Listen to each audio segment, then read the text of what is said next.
what happened, these brands just completely missed out on the cultural switch or the change in consumer landscape that happened around 2010, 2015 or something like that. What we're seeing today in the outdoor world is comparable to what happened at that point. And that's a little bit of a doom and gloom as well, but it also spells huge opportunity.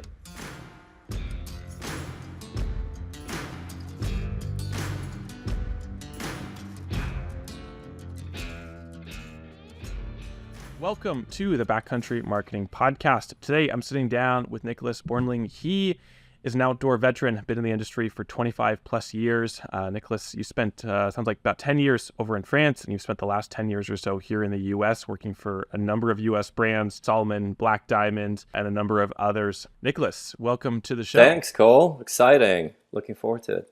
Yeah, I'm looking forward to this as well. This is a couple years in the making. I feel we tried to pull something together a little bit ago, and here we are, ready to record and ready to sit down and dive in. We've got a fun conversation. Well, I don't know if fun is the right word. We have a timely conversation, I think, scheduled for today. We've been on a bit of a doom and gloom click with the episodes we've been rolling out over the last few weeks, and that isn't intentional. It just seems to be what's on people's minds. We recently put out an episode with Josh Wyan from Rumpel talking about kind of this forest fire rolling through the industry. That was the analogy that he used. Before that, we had an episode with Matt Powell talking about just some of the economic challenges that the industry has. And Niclas, we're going to kind of continue that trend a little bit, but talk about the challenges the industry faces from a different perspective, looking a little bit back in time to hopefully forecast and help us prepare for the future. And Niclas, I think you said it best when we connected for an intro call a couple weeks ago. You asked me a question. You said, Cole, what do the brands Quicksilver, DC Shoes, Roxy, and Volcom all have in common? And you said, I didn't know the answer. And I think you helped me out. And you said, they're brands that were once juggernauts, and who knows where they are today. You said we should be paying attention to this lesson that happened in the early 2000s, 2010s. And so with that, Niclas, I'd love if you could kind of give us an opening statement on what you've got what you've got kicking around. Well, the comparison that I'm making, and the reason why I asked you what happened to Volcom, what happened to DC, Quicksilver, Roxy, Billabong, Rip Curl, and the list is long, right? They were incredibly powerful at the time. They were big brands. They were driving a lot of revenue, and they were intertwined with, at the time, a very culturally relevant trend that is happening around, right? And then, huge brand stores on the middle of Manhattan, right? And I'm thinking about the Quicksilver Roxy store and all that kind of stuff. To nothing, absolutely nothing today. And there is something to be learned from what happened there. And whatever I'm going to say about that is obviously my own sort of learnings and reflections and trying to make sense of the outdoor landscape in general. And also as an extension, athletics and sports, because it's all sort of intertwined. And you can add to that fashion and lifestyle and all that stuff. What happened in the way that I look at it is these brands just completely missed out on the cultural switch or the change in consumer landscape that happened around 2010, 2015 or something like that. And I think that what we're seeing today in the outdoor world is comparable to what happened at that point. And that's a little bit of a doom and gloom as well, but it also spells huge opportunity. And we're going to get into it, and if you want me to continue digging into just that one, but really there is a learning from what happened to billion-dollar brands that were right in the center of culture at the time to being completely not part of culture today, and what happened to outdoor brands and what outdoor brands are going through right now in outdoor retail. Well, yeah, sounds like we got a lot to dive into. This is a hefty idea, hefty episode. Before we do, could you kind of give us a quick little background on yourself, where you've been over the last 20 years and some of the brands that you've worked with. Yeah, sure. I think I'm probably getting a little bit on the old side right now, because when I'm going back in time, I started realizing that I started in the industry a long time ago. But I am originally from Sweden. I was trying to be an athlete at one point, and that led me on to working at an ad agency in the beginning, and then got really lucky, got picked up, by accident. I tend to think, by Salomon in a local marketing role, um, and that set off the most informative learning experience, pivotal to me in my career. Right, what I learned during that period of time at Salomon, which was 15 years, I have to thank for pretty much everything else that comes afterwards, even including meeting my wife, actually. This is at a point of time when people started racing in the outdoors, right? Actually, going from A to Z the fastest you could. This is when Salomon was almost the world global leader in inline skating, believe it or not. It was a very creative period of time. It's a lot of stuff happened in that time that today has huge ramifications on brands that either made it to the next level or stayed where they were, and potentially have almost started to sort of like disappear. And after having sort of done the executional nature of marketing locally, I wanted to be working at HQ, and got a transfer to one of the most beautiful places on the planet, which is right in the center of the French Alps, within striking distance of like 100 ski resorts, and the most famous one being Chamonix, which is 45 minutes from Annecy, where Salomon's global headquarters is based. And Annecy is right next to the Swiss border, and like an hour from Italy, and you name it. It's paradise, really, which I spent 10 years at, and about 7 of those years, and at the end, I got lucky again, and got picked up so that I could run the Salmon global brand for about 7 years. Incredible amount of learning experiences from that too. And during that period of time, I met my wife at a sales meeting in Chamonix. She's American from Portland, Oregon.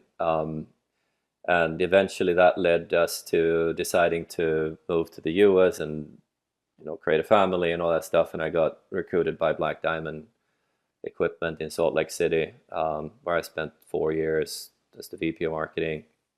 And then eventually Keen Footwear brought me up to Portland, which was sort of like coming home for the family. My wife is from Portland, and this is where most of our relatives and friends live today.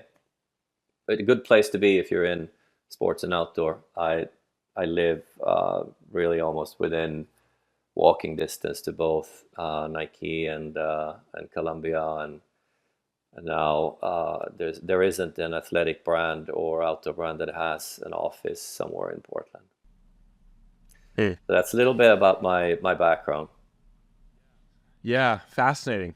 You mentioned that you had this realization, or you were working with a brand, and you were tasked, or you thought, hey, maybe I should map the industry. Maybe I should try to have a better understanding, a holistic understanding of where our industry is going. And at what point did you realize maybe it was a good decision to look backwards in time to try to understand what's going to happen in the future, or what could happen in the future? And tell me about that moment and what you started to realize as you started to look backwards and look at some of these large brands like Quicksilver and DC Shoes, and started to realize, what lessons could they teach us? Well, one of the things you start realizing when you've been around and worked long enough and had long enough of a career is that nothing is static and nothing is forever. The only thing that we can say for sure, sorry, is that the pendulum always swings back, right? And this happens everywhere, all the time. When you start realizing that the pendulum will always swing back and forth, you start realizing that the outer space is not going to be static. There is going to be things that come and go, and that's the only thing that we can say for certain. We can also say for certain that younger generations will be looking backwards for inspiration. Will be looking backwards for putting an imprint on themselves in culture, but making it theirs. And that's a really important learning curve, right? Because you look at a Gen Z, a Gen Y today, and you look at their fascination for brands, traditional brands in the outdoor space, such as the North Face, such as Patagonia, such as Salmon, and a bunch of other brands. But you also start understanding that they just don't want to have exactly how it was back in the day. They want to make it theirs. When the outdoor industry, the apparel and outdoor industry was really sort of like forming and shaping to what it would become today, it was in the 90s. And so a Gen Z's fascination with outdoor is, in a larger context, Gen Z's fascination with the 90s in general. And that's really important to know, because that makes it even more fickle, right? That because for certain that younger generations will not stay fixated on a period of time. They will move on. So there's going to come a time, and lots of us have thought that would have been over already a couple of years ago, which has proved to be wrong. There's still a fascination with technical outdoor apparel, authentic brands from back in the day. But it will taper off, and I would even venture out saying that it has already started tapering off. So that's one of the things that makes you go, oof, what's going to happen to this thing? Is the bubble going to get burst? And what happens in that case, right? To a lot of brands that have been enjoying this uptick in demand.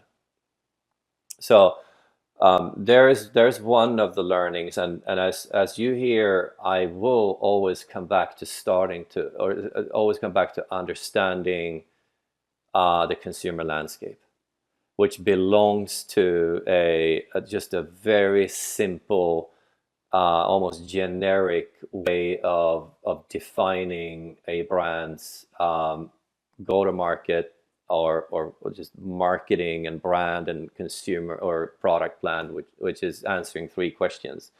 You have to be able to answer the question, who am I targeting? And by the way, let's just not use the word targeting. I'm sorry, all listeners. It's such a boring military reference. Who is my audience, right? Who am I speaking to? Who am I telling stories to? And then you move on from there to answer the question, what am I offering? And that's an important one, right? Because you cannot answer the question, what am I offering, if you haven't been very clear with your who first. You just can't do it. The answer is, what's the story that I'm offering you? What's the equity that I am offering you? Right, so it's a who, what, and how. It's super simple, very easy. It doesn't sound very advanced, but the thing is that you'll find 90% of your answers by really digging super deep into that, and you start realizing that if I don't have a really good understanding of my audience, the other things will probably be inaccurate. Lots of examples of companies and people that have gotten lucky by just being right in time exactly, right? But that's not really a strategy. That's not really a model that you can replicate. So, I mean, what happened to those big brands back in the day? I mean, I think I was looking it up, and Quicksilver at one point at its largest was a $2 billion brand. And if you can kind of, what happened? Why did they disappear? Well, what didn't happen is that participation in action sports did not decrease, which is really important, right? Because you could pretty much just sort of like track this down to, well, there were much less people that were skateboarding and snowboarding and surfing and riding BMX bikes and whatnot. But there wasn't. There is more people today, as far as I know at least, that are snowboarding, skateboarding, and surfing than has ever been before. So it wasn't a lack of interest in the practice. It wasn't a lack of interest in surfing and skiing and snowboarding. It was a change of culture. Um, the culture that was portrayed through these brands became kind of irrelevant to the larger culture of that generation, of younger generations that were targeted. You ask Gen Z about climate anxiety, 86% says that they are, have anxiety about the climate. And none of these things that became culturally relevant were part of the narrative of any of these brands any longer. They just felt like they were stuck in a time that they couldn't really get out of. The other thing that you started seeing is that the audience, the targeted audience, or the audiences that we were going after at the time became more and more curators. They were picking and choosing stuff that they thought would, be relevant to them and their culture. They would pick a piece from a fashion brand, and they would mix that with, vintage clothing found in a secondhand store. They just did not really conform to the codes that you would have to be dressed from top to toe in action sports brands. It just wasn't interesting to them any longer. They would still go snowboarding, skiing, and surfing and skateboarding, but they would look completely different. And that was just a miss by these brands and failed to understand that the consumer landscape had shifted drastically. Hey. And that's really why almost the whole industry, because it's not just these brands, it's also a lot of wholesale retail that disappeared in the same time. What changed? Did the brand stay true to its course and the consumers changed or evolved, or did the brand deviate expecting that the consumers would follow the deviation and they didn't? No. Or is it a combination of No, those two? I think the brands stayed very true to what they thought was the core. Would probably in many cases could be yourself, right? That is working inside the brand. I don't think that's it. I don't think they lost sort of like the course in general. I think they just lost touch with their audiences. Because the audience was changing, it was evolving. So what does that mean for us today? Is that a story that you see being written currently? Yeah, there are signs, pretty strong signs that we're seeing about the same thing happening in the outdoor space as well. And how so? What are you seeing?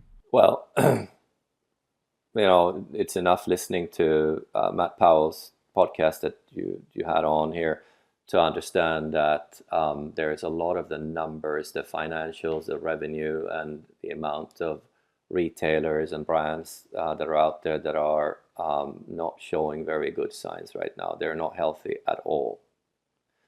Right? I mean, VF has obviously reported all kinds of pretty negative quarterly reports lately. The flagship brand, the North Face, that used to pretty much drive the VF group is no longer growing, if anything, going backwards. And I'm not even mentioning Vans, which doesn't really sit in the outdoor space, but sits in the action sports space, also going backwards, also tanking, right? And you listen to the layoffs that are happening constantly within the industry. REI laying off people, Columbia Sportswear laying off people, profit warnings to the left and to the right. So the signs, so the metrics have not been favorable to a lot of actors in the outdoor space, right?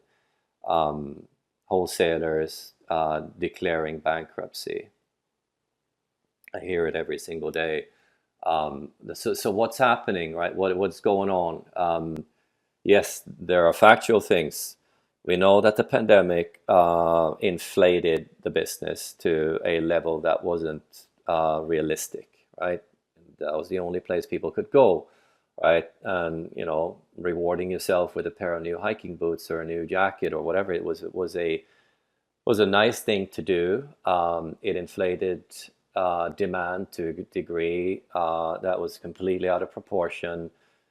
Brands started producing and making inventory levels that were insane. Wholesalers thought this would probably last, and it didn't, right? So that's one of the things that we know for certain that has happened. But what also happened in the pandemic is that it opened up the doors for an audience of people that had previously not been part of the outdoor landscape. I mean, you went to any of the trade shows and you would see the same people, middle-aged white guy, right? Walking the halls, sharing experiences, sharing insights and understanding of the space. But the people that found themselves spending time outdoors were new audience of people that had previously not been accounted for at all. And they came in with a different perspective on what is an outdoor practice. I mean, for us, it used to be, I ski at least 50 days a year. I sport climb, I climb indoors, I run, trail run, and hike and stuff like that. And I do, I go, the Pacific Rim Trail. Like these were the standards and the definitions of an outdoor user. Now people are coming in and they may be bird watching, right?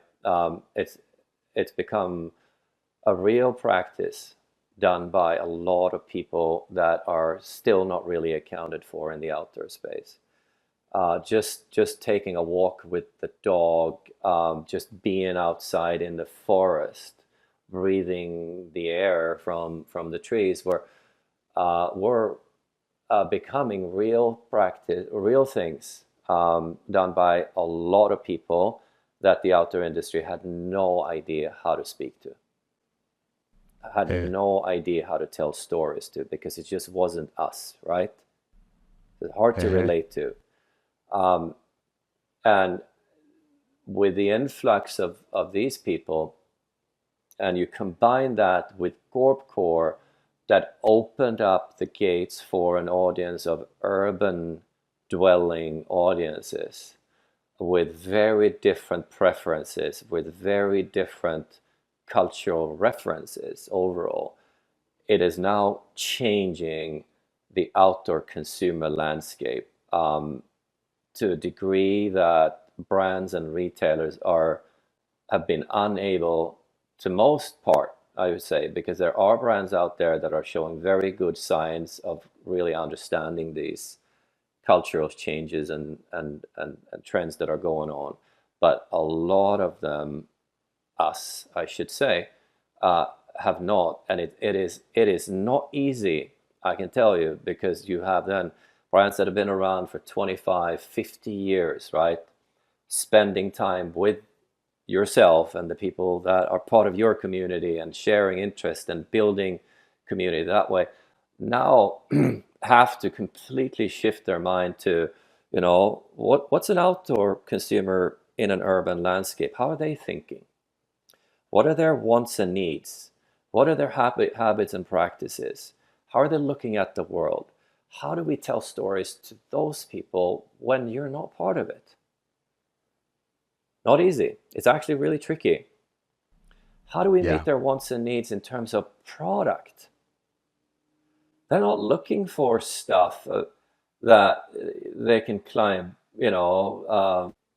the 14ers with, or go to Himalayas with, or, do any of the core practices that we have.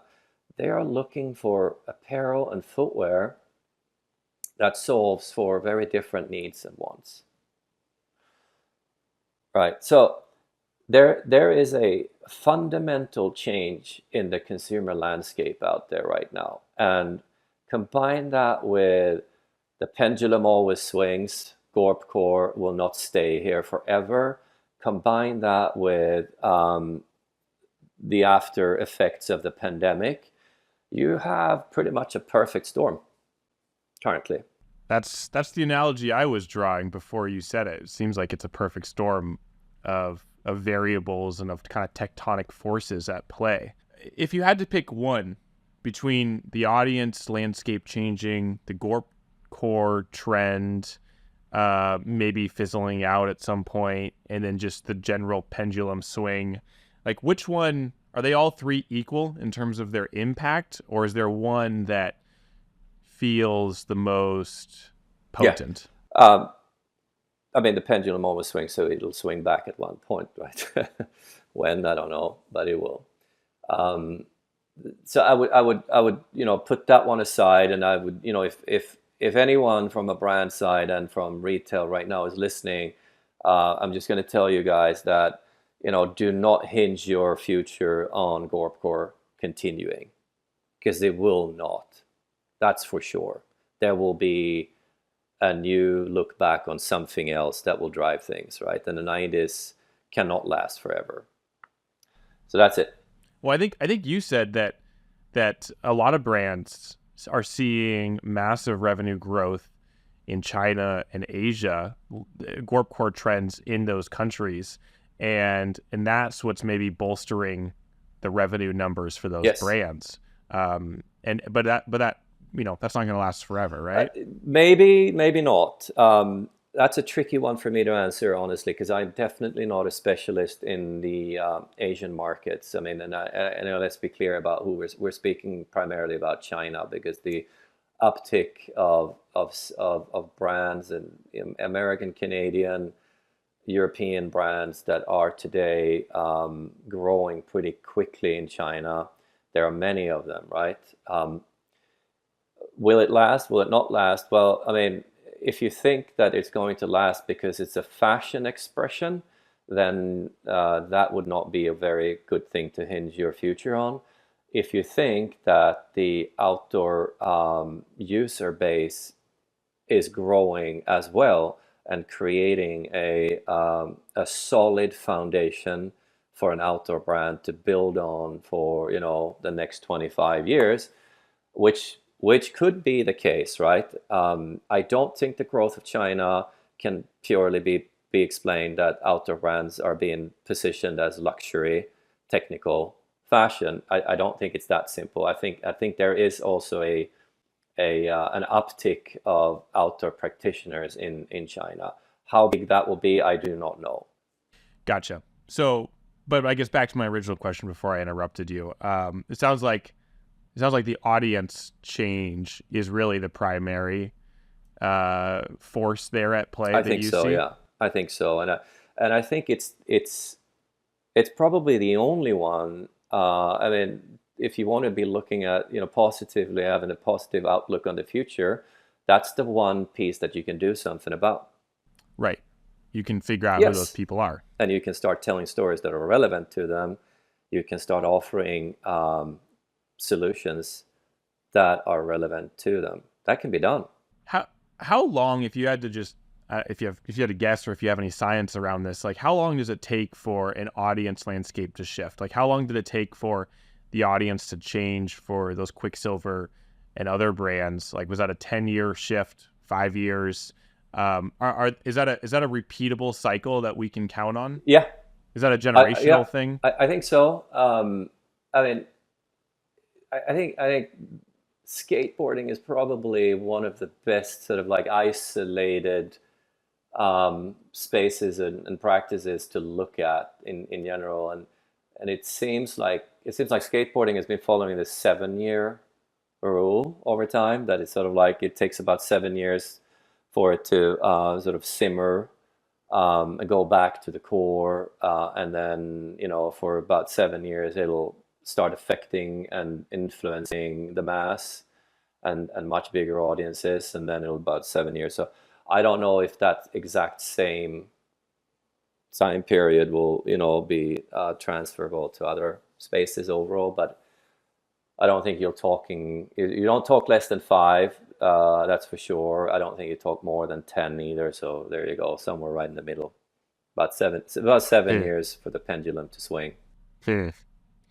And you'd mentioned in our intro call that maybe part of this, I guess, I think about, I guess if I used the word tectonic forces earlier, and I think about earthquakes, and I think about seismologists, and we scientists put sensors out into the earth to detect earthquakes before they actually hit.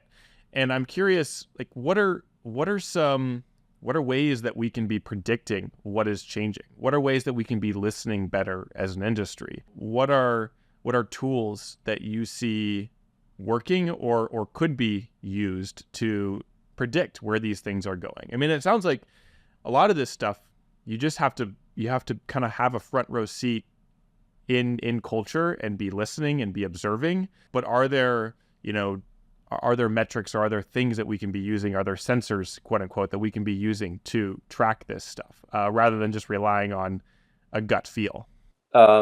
Yes. And honestly, it's not that complicated.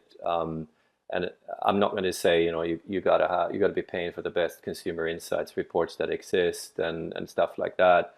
Um, it is who you surround yourself with, and that is the key to the whole thing, goal, right? Because as I said, you walk the halls of OR or ISPO, you would pretty much see an incredibly homogeneous crew of people that looked exactly like we did, right? About the same age, living. Um, and that's super dangerous, right? So you have to start employing people that are different than you are. And if we get back to diversity and inclusivity, it is more than a social justice. It's actually a survival instinct that you should be employing, right? Or a survival tactic that you should be putting into place. It is hugely important that you employ people or you work with people that are diverse and different than you are, right? You gotta have that person that sits in the room that has a very different frame of reference, and you have to listen. And the Yeah. listening part is also trickier because biases are real, right? And you just want to hear what you want to hear. Um, do not just employ and bring them close to you, but really listen. If you had to, I don't know, give me a good, a better, decent, or worst prediction of where things could go. Three possibilities depending on the industry's ability to listen and evolve. What are those possible routes the industry could take? I think it's very real that within the next 5 years there will be brands disappearing. I don't. And are you talking like some of the No, juggernauts of no, the I don't think industry? so.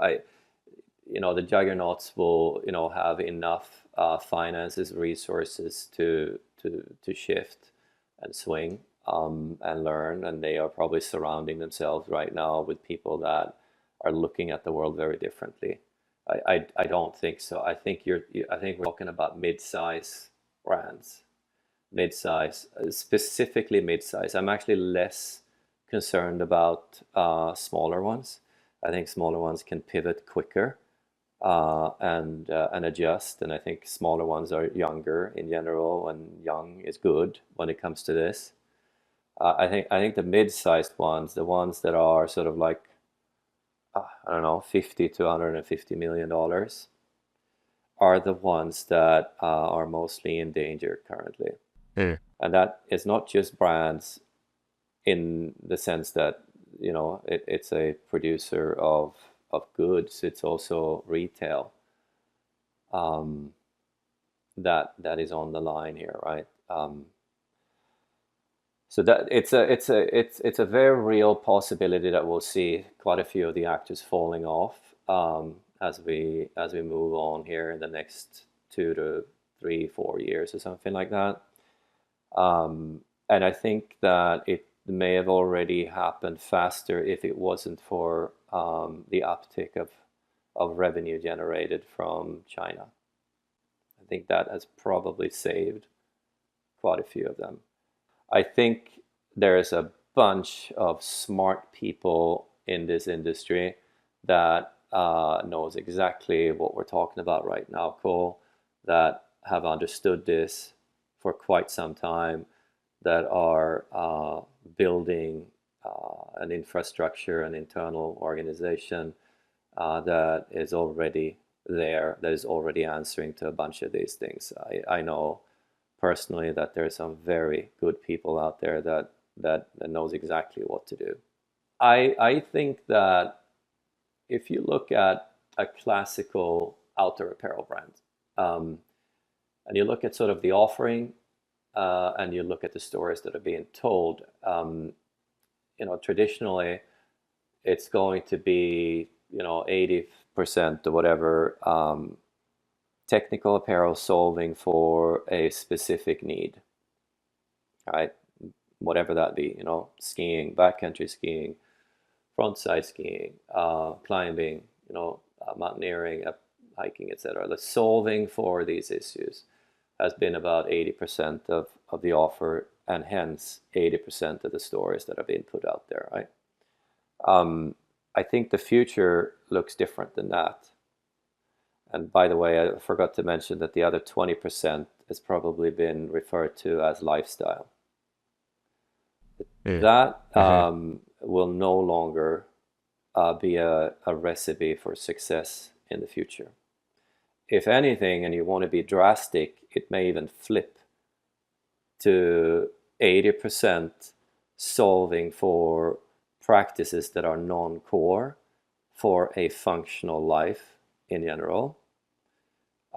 People that are asking for functional performance apparel, but not functional for climbing mountains, not functional for skiing, functional for life instead. And then 20% of the offer and stories will be designed for solving core needs, core problems, core things. That's probably a little bit revolutionary. I don't know if a lot of people will agree with me on that one, but I truly believe that younger audiences are looking for smaller wardrobes, smaller closets, less stuff, better stuff that lasts longer, but maybe even more importantly than lasts longer, solves for a big majority of their daily how to wear and what to wear needs. And if you want to ask me my personal opinion, that's exactly where I stand. I will be looking at the materials and the fibers that have been used going into production of stuff, right? I am always eager to listen to innovation that is happening in the space.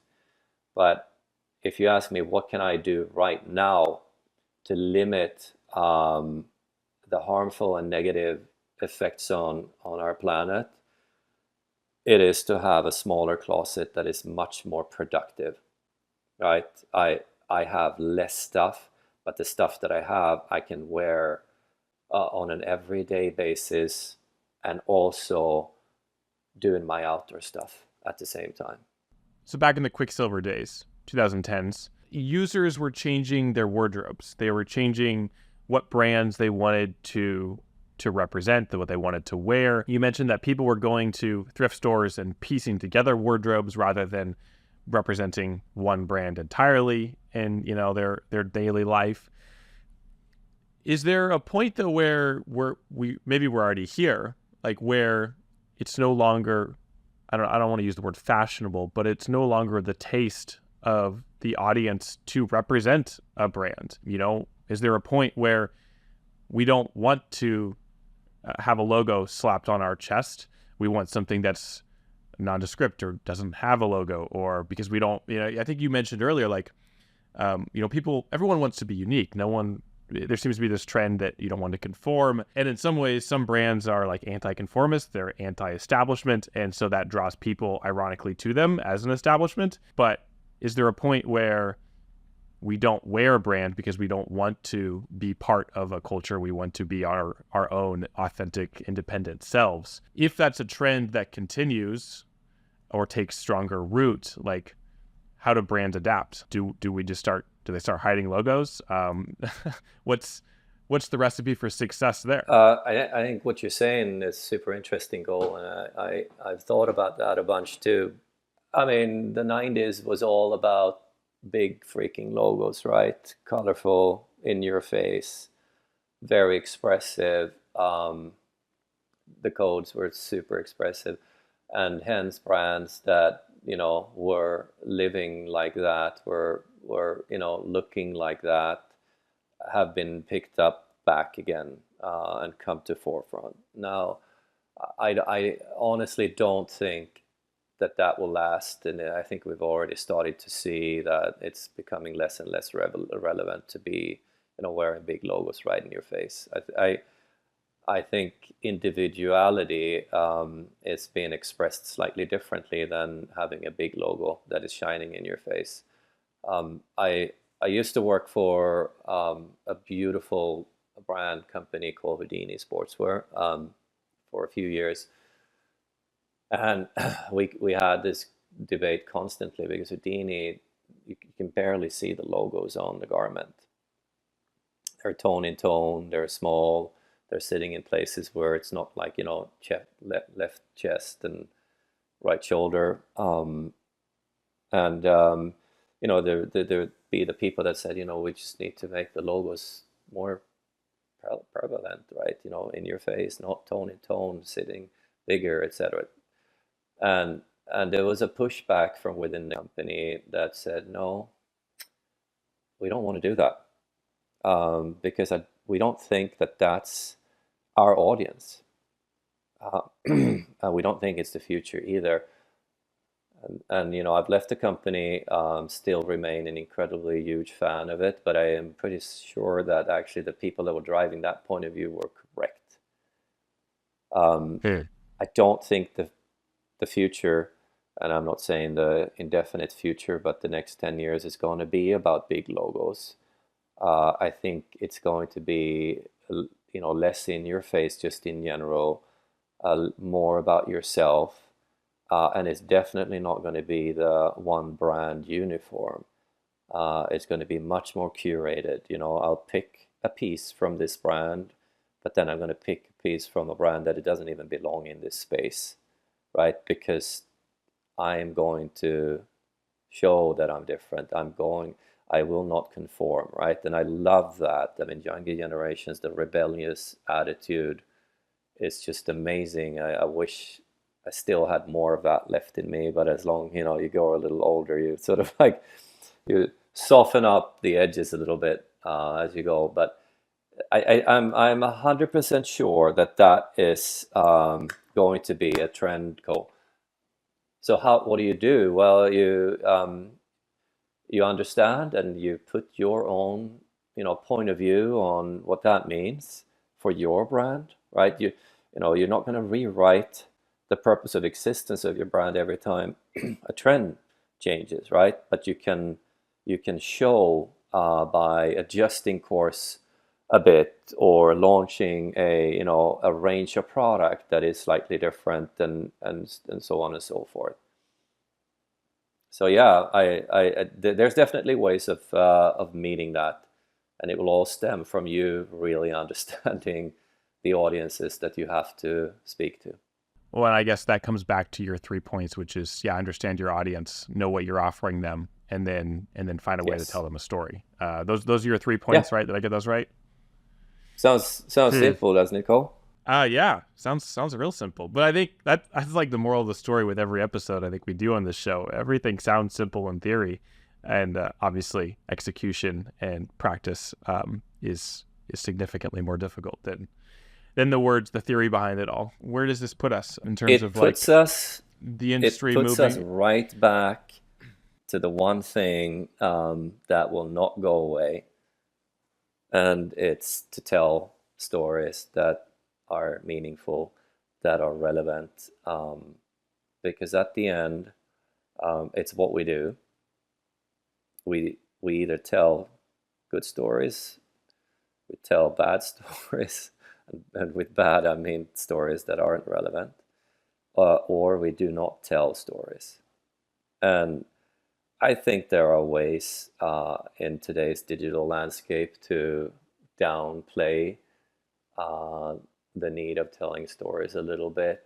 Um, but a majority of brands out there have to do and tell great stories as we move on, because it's the one thing that will not go away from us human beings, right? And I mean, it's the one thing that almost makes us human to a degree.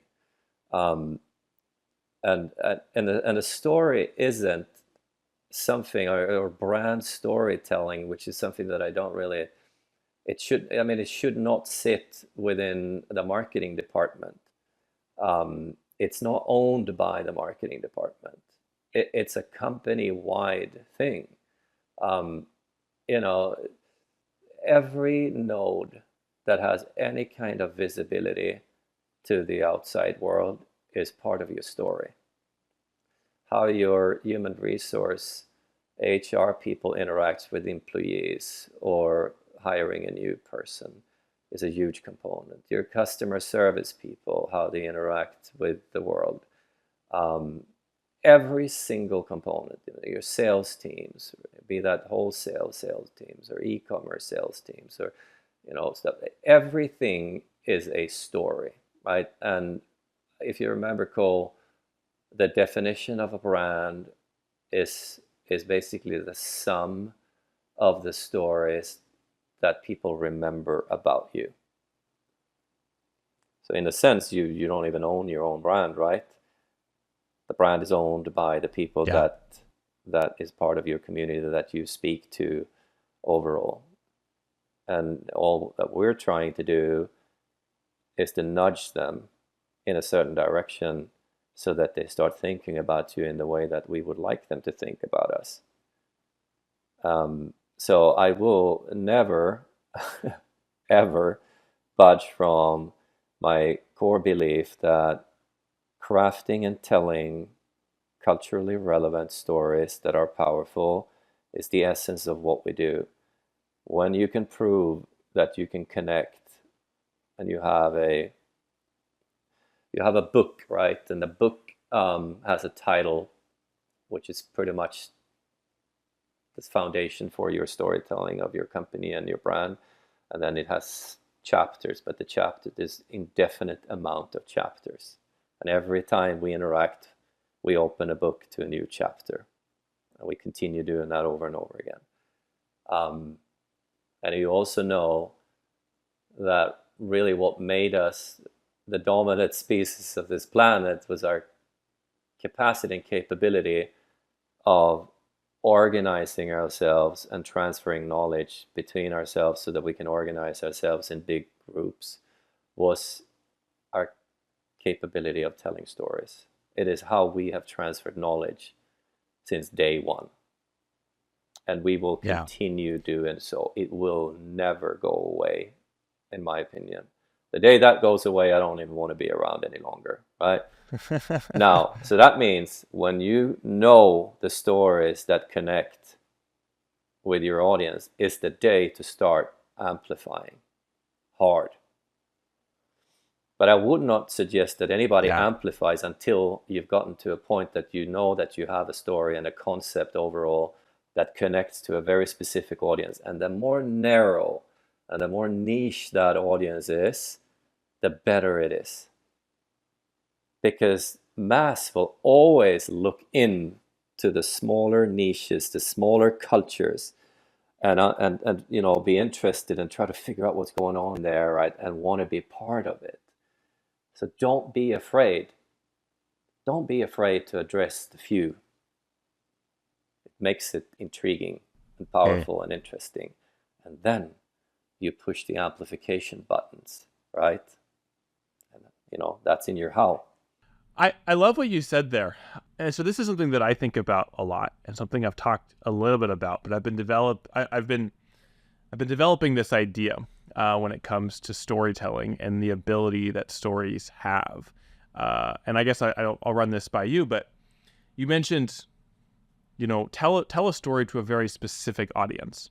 And when I look at the film production process and the steps and the decisions that have to be made in order to tell a story, just through the video medium. Obviously, there's so many other ways you can tell stories, but in that world, the world in which I live, I'm always amazed at, one, the amount of decisions that have to be made in terms of really nitty gritty details that you don't think about, like locations, time of day, the character that we're casting, or the customer or the ambassador that we're choosing to be in this spot. Thinking about things like wardrobe, thinking about, what are the activities that are being presented on screen. And I'm always amazed at how each of those decisions has the opportunity to speak to a very particular person. What, the person that we're casting, the things that they're wearing, the color of their skin, the language that they speak, or their accent, all have the ability to reflect someone else who exists in the world. And I'm always, one of the questions we always ask new clients when we're working with them is well, who are we, who is our audience? Who are we trying to reach? Who are we trying to share this message with or connect with, or whatever the goal is? And oftentimes the answer to that question is always incredibly vague. It's usually well, we're trying to reach a millennial. And I'm always amazed at just how much missed opportunity there is, because while storytelling feels like it can be this very lofty, ambiguous, emotionally driven, a methodology that doesn't have any science behind it, while that can be true, it also has the ability to surgically reflect or represent a very specific population or demographic or user. And the choices that you make on set or leading up to set are all ways to reflect that user, that person. And so I love this idea of know who you're talking to, but really know them, know what drives them, know insights about them. And those are all tools that you can then incorporate into, in our case, into storytelling through the video medium. And it's a missed opportunity. I don't see many of our clients doing that. And it's unfortunate, because you could see tremendous results. There was this political ad I saw a few years ago, and it was this Latino woman running. I don't remember what she was running for, Senate or a state Senate. And it was so clear who her audience was, because she knew her wardrobe. There was inside joke. She was wearing high heels, and she was waiting for the train. And I don't remember what exactly happened, but there's this moment where she takes off her heels to walk across the grate onto the train. And it's this one 5-second moment, but it connected so well with her audience, because you look at the comments and everyone's oh, I do that. I have to take off my heels, or I have to do this thing. And it just showed so well how well she knew who her audience was. And you don't know the value of, what is the value of knowing that about your audience? Well, you can see it in the comments, because people are she knows me. She is me. I am her. I'm going to vote for this woman. And so that's honestly the best example that I've ever seen of a commercial or a story that a brand or politician has put out there, who really knows who their audience is. It's everywhere, Cole, right? It doesn't belong to us, marketers, brand people. If you realize that a brand is a accumulation of stories that lives in the minds of the people that you're speaking to, you start realizing pretty quickly that the idea of building a brand is something that is done all the time out there by all kinds of different people in different situations, and they may or may not even know that is the case. And quite often, the best work and the best stuff is happening when you don't even know that you're building a brand overall. but it will come Yeah. down to you telling a story that is relevant to an audience of people. And if it scales, it's because that story can sort of disseminate beyond afterwards. It's really hard to plan for the latter part of what I just said there, but it is not that difficult to plan for the first one. Be sharp, right? Be sharp, be niche, be very specific about who you're speaking to. Show those signs and be clear about it, right? Because everybody will be interested in a brand that has a very strong cult following, right? Because there is the potential of scaling that afterwards. So if you moving forwards, what do you recommend? I mean, it sounds like the moral of this episode is know your audience, pay attention to your audience, and realize that your audience might not be you.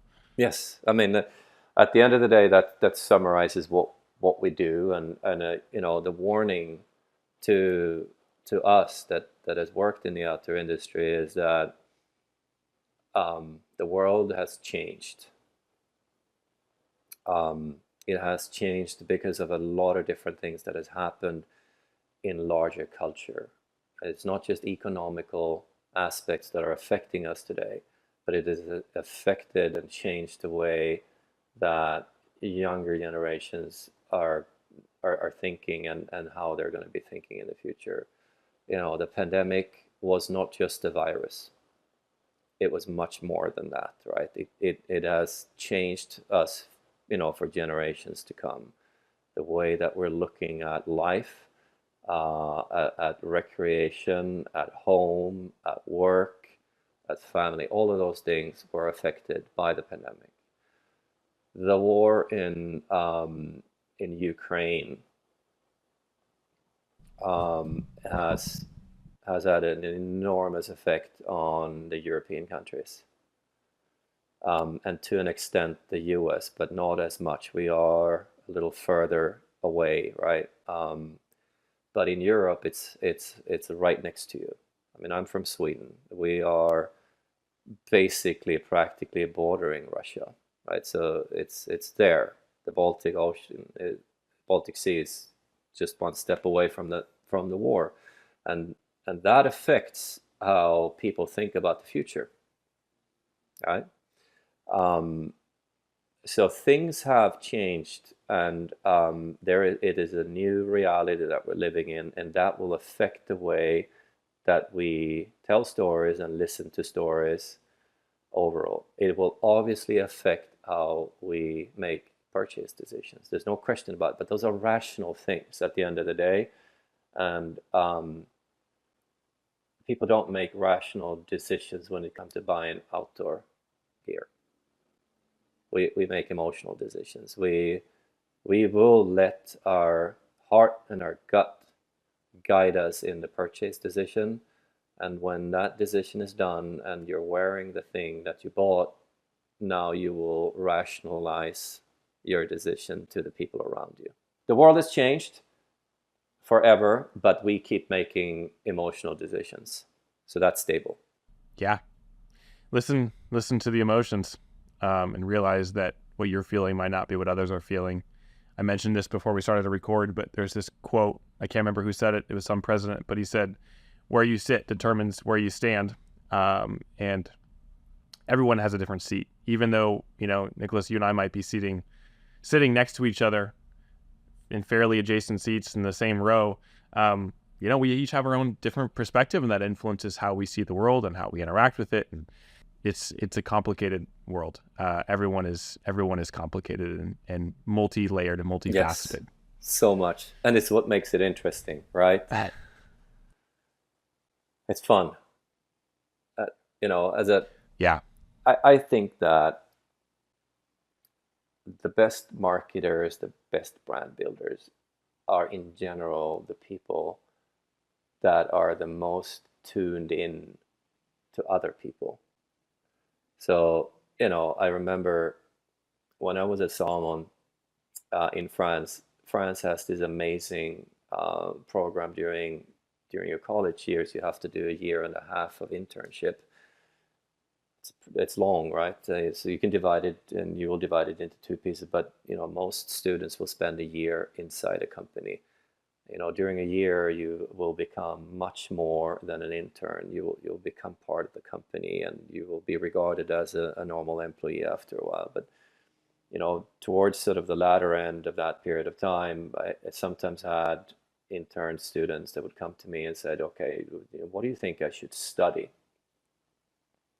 Should I do more of this kind of marketing, or should I go in finance and whatever?" And I'm like, if you want to be a great marketer, um, don't study marketing.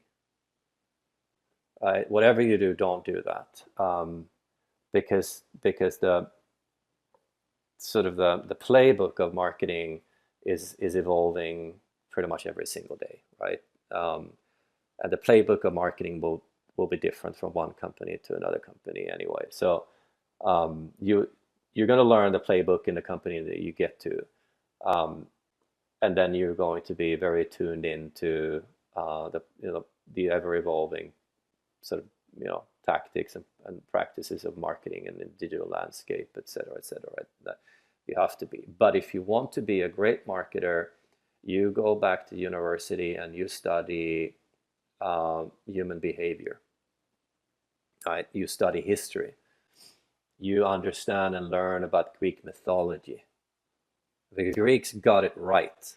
They knew already at that time 12 archetypes of human storytelling. And Cole, you probably know already all about this kind of thing, right? And you can organize it all according to these 12 archetypes. And Hollywood is built on the understanding of these archetypes, and any great movies will have the rebel in it, and it will have the sage in it, and it'll have whatever that comes together, and friction is created and all that kind of stuff.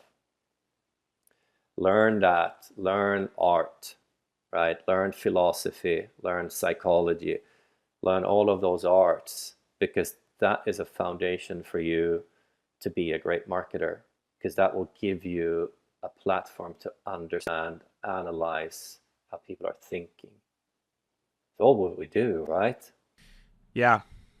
Well, Niclas, thank you for the time. Thank you for the perspective. Thank you for the ideas, the insight.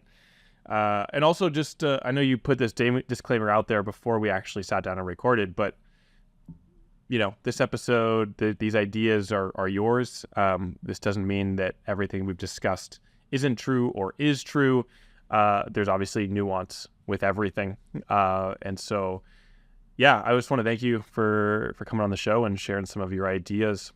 If folks want to follow along with you, if they want to connect, talk more, where can people find you? They can find me on LinkedIn as usual, right? I'm there, and I'm more than happy. Honestly, I would love even more contacts from people that just kind of ping me and ask me, for kind of experience and guidance and mentorship, or obviously projects where I can be of help for a company or the brand. Amazing. Any last thoughts before we sign off? No, I think we've touched on quite a lot of different things. There's more to talk about, obviously, but we'll do that another time. Yeah, it sounds like we're gonna get another episode on the books. We're gonna talk about the lessons that we can learn about branding from politics. So stay tuned. We'll see what we can bring to you listeners here. That'll be an interesting conversation. So stay tuned. All right, Niclas. I hope you have a great rest of your day, and we'll check in and see how any of your predictions or theories pan out over the next couple of years here. It'll be interesting to see for sure. They're probably going to be totally wrong. Well, we'll listen and we'll evolve and adapt as we go. All right. Thanks, hope you have a great rest of your day. Bye. Bye.